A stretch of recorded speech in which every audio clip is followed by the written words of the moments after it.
Rusame reader, Kurosong! And today I will be reading to you from Stuck With You by Buzzy Bee 1001. Now, on to Chapter 2. Third person POV. Russia sat in the driver's seat, trying to ignore the growing heat in his face.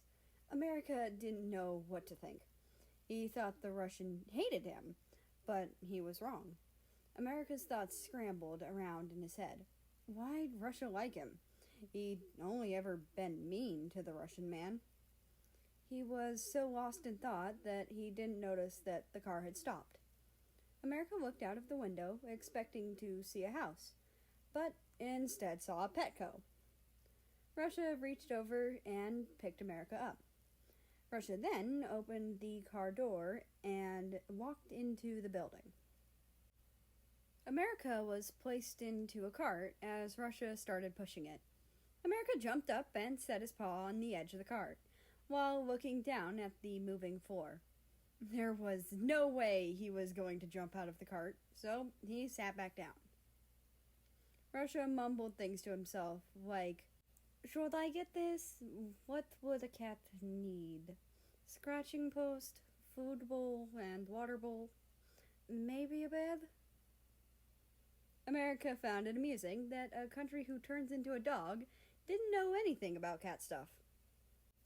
America tried to help him out by pointing at things with his paw, but Russia dismissed it.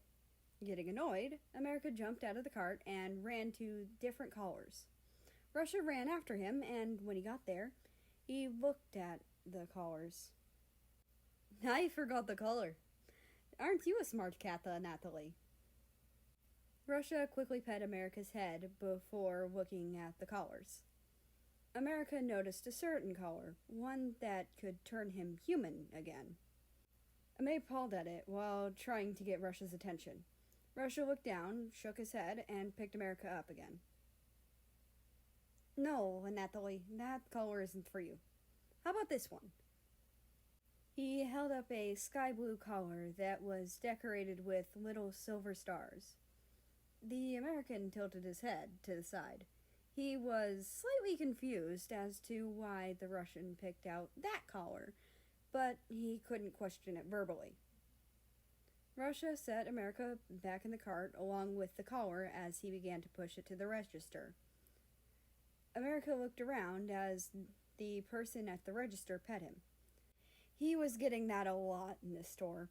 People wanting to pet him because he was being a good cat and not running away. The American did run away, but Russia caught him before he got too far. The person at the register started scanning the many items that Russia grabbed while the Russian man looked at the name tags. "Russia?" Russia and America both turned their heads to see a very familiar country with a yellow and blue face. It was Ukraine. The Ukrainian country walked up to Russia and then looked down into the cart.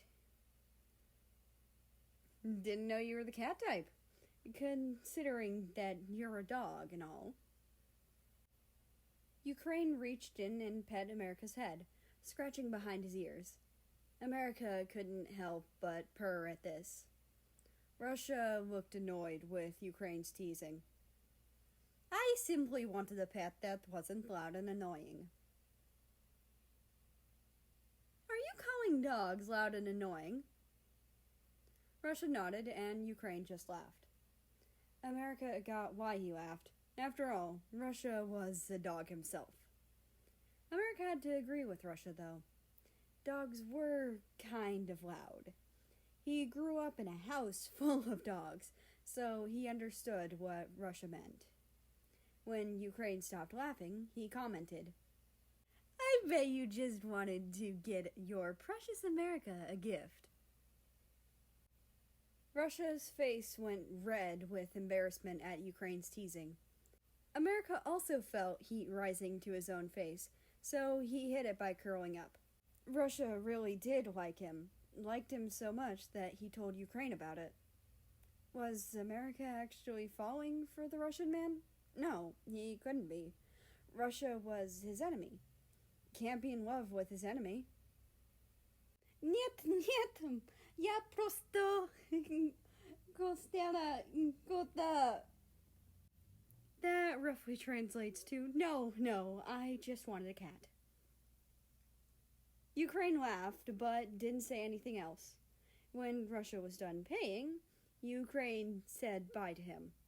Russia walked over to a weird-looking machine, and before he knew it, the machine had produced a small star-shaped name tag with his new name on it. Russia slid the collar onto America. There was a little bell on the collar, and for some reason, the American was very entertained with the sound the bell made. America kept pawing at the bell just to hear the noise. Russia chuckled and pushed the cart while America played with the bell. Russia got into the car and began placing items into the car's trunk. After he was done with that, he placed America in the passenger seat and closed the door. America continued to play with the bell. He didn't know why he was so entertained by it, but it didn't bother him. The Russian got into the driver's seat, giving a quick smile to the cat in the passenger seat. Russia felt his tail begin to wag while he watched the small cat bat at the bell on his collar. Russia snapped his head back to the road and began driving home. America got tired from playing and decided to take a quick nap. Russia noticed that the bell's noise had stopped, so he looked over to make sure his new pet was okay. He smiled when he realized that his new friend had fallen asleep. Russia gently scratched the cat's head while he continued to drive. When they got home, Russia parked in the driveway. He got out of the car first before going to retrieve the ragdoll cat from the passenger seat.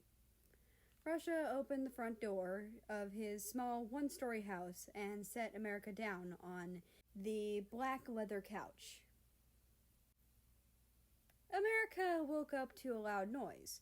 Turns out that loud noise was Russia dropping the cat tree box. America looked around at Russia's house. It was kind of homey. There were tons of blankets folded on the floor beside the couch. The TV was set on a coffee table with nice-looking plants beside it on both sides. America watched as Russia set up the cat tree in the corner of the living room. Out of curiosity, America got up and wandered over to the tall Russian. Russia paid no attention to him, so he meowed. That got the Russian man's attention. "What is it, Natalie?" America moved past Russia and rubbed his face on the cat tree. Russia picked America up and moved him out of the way, but America kept pushing past him to the cat tree. "Natalie, stop! I am trying to put together your cat tree." The American moved back, ears down. Russia felt bad for yelling, so he carried America to the kitchen.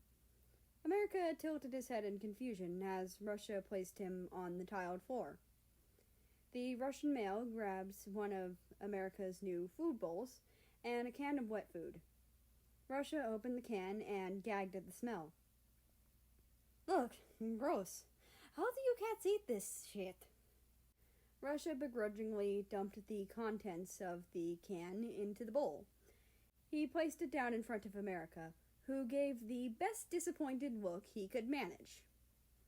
M.A. didn't like this type of wet food. Whenever in his cat form, he'd prefer to eat the pate wet food. "Go on, Natalie. Eat." America pushed the bowl away with his paw. "He's not eating this garbage." Russia growled, but picked up the bowl anyways. He shuffled around in the bag and pulled out a pate can. "You don't want it? Fine. Maybe you prefer this kind." Russia opened the pate wet food can, emptied the new can into the bowl, and set it down for the small cream-colored cat to eat. America moved forward towards the ball and began to eat it. He didn't exactly like wet food, but it was better than the dry crap. Damn, Papa was right. Cats are picky. America stopped eating, feeling slightly offended. He hissed at the Russian. Russia was shocked by the sudden change in mood, but wasn't scared.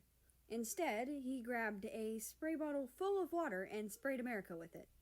America, who hates getting his fur wet, hissed and moved away. Don't hiss at me or you get the spray bottle.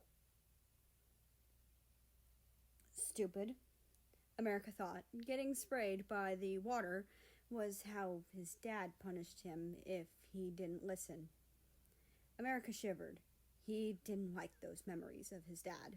They scared him. Russia tried not to feel guilty after seeing his new cat shiver after being sprayed, but he couldn't help it. Russia started apologizing to the small cat, but when America was too caught up in his old memories that he didn't notice, feeling even more guilty, Russia carefully held the ragdoll cat and pet his soft fur. America felt the calming pets and came back to reality. He focused on Russia's rough hand petting his smooth fur. America felt the old memories clear out of his mind and pushed all his attention on the soothing pets. Amay purred and pressed up against Russia's hand. America thought about this moment. As long as I'm like this, I don't mind being stuck with you. And that's the end of this chapter. I hope you enjoyed. Anyway, I'd like to invite you to join the Discord, which is linked down in the description below. That being said, I hope you have a nice rest of your day, night, or whatever it is for you. Just enjoy your time, and I will see you tomorrow.